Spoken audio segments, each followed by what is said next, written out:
I've had to deal with raccoons, with skunks. I've gotten snake calls before. I've had to go out and pick up bats.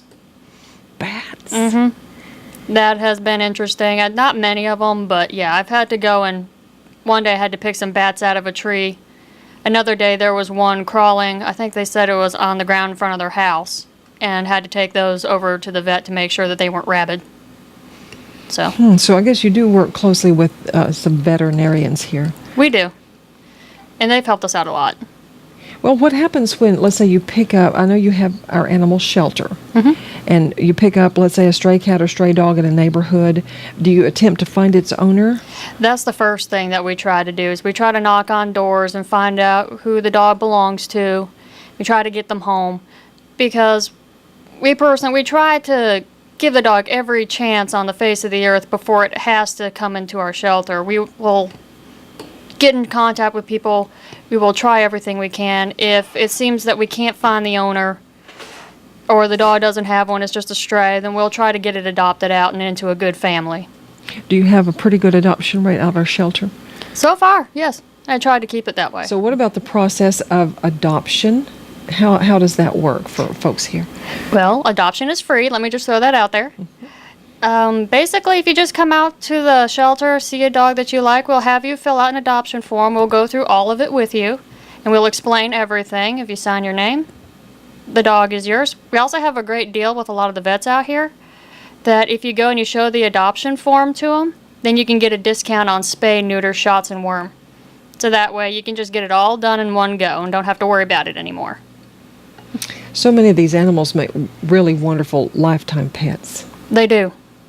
A lot of them are very, very, very sweet dogs and cats. I've had very few that were actually mean. 99% of them have just been excellent, and it just amazes me that they're out loose. We have so much time that we have to work with an animal, so we have to kind of rush a little bit. With them, they can take a little bit more time and find a home that's more suited for them. And then I'm also given the assurance that it's going to be taken care of completely. Shot, spay, neuter is going to be done, and that I don't have to worry about it, and that way we can still protect that breed. I guess I'm thinking about now an animal that you pick up from a neighborhood and maybe is reclaimed, and then he's in the neighborhood again, and maybe repeatedly he's out. If that's the case, we can actually write a citation to that person for not keeping their animal up. We do have a leash law, and the animal does have to be either kept in a fenced yard or they have to be kept on a leash. So if that happens, then yes, we can go write the gentleman or the lady a citation and tell them that they need to keep their dog up.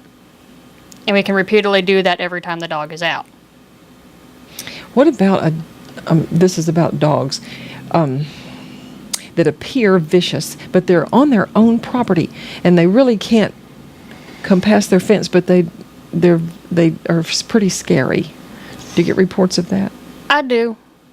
And really, if they're in their yard, they're not coming out of the yard, I just advise people, stay away from their yard. Nobody wants to get bit. And the dog is really, in its mind, it's protecting its property. And that's all it's doing. If it comes off its yard, then that's a little different issue. And then we will definitely handle that, and we will get in contact with the owners about that. But if it just stays on the yard, stay away from the dog. Don't go out there and petting strange dogs. You don't know what they're like. What about dog bites? Are you subject to dog bites? Well, I haven't been bit yet by a dog, and knock on wood, that never happens. But in the case of a dog bite, we will go file a bite report. We will try to get in contact with the owner, and then we will do a rabies quarantine if the situation looks like it needs it. I mean, some dogs will have a rabies tag, in which case it's already vaccinated against it. 99% is not going to have rabies. But we will go ahead and do a rabies quarantine on it just to make sure, and we'll watch it for 10 days. It could be that, because every situation is different, the dog could be vicious and it may have come out and bit, or maybe some kid ran up or some person came up to it, tried to pet it, and it scared the dog, and they turned around and bit out of fear. Each situation is unique. You got to assess each and every one differently. I'll ask you, what is one of the most unusual calls that you have had so far? Oh, gosh. I should have asked you this before we started, probably. That's going to be hard because it has been an eye-opening experience. I mean, I've had one lady call about that there were snakes coming out of her neighbor's home. come to find out that the home next door was completely abandoned and there was another home that used to be next door that was completely demolished. And I'm like, okay, I can imagine now.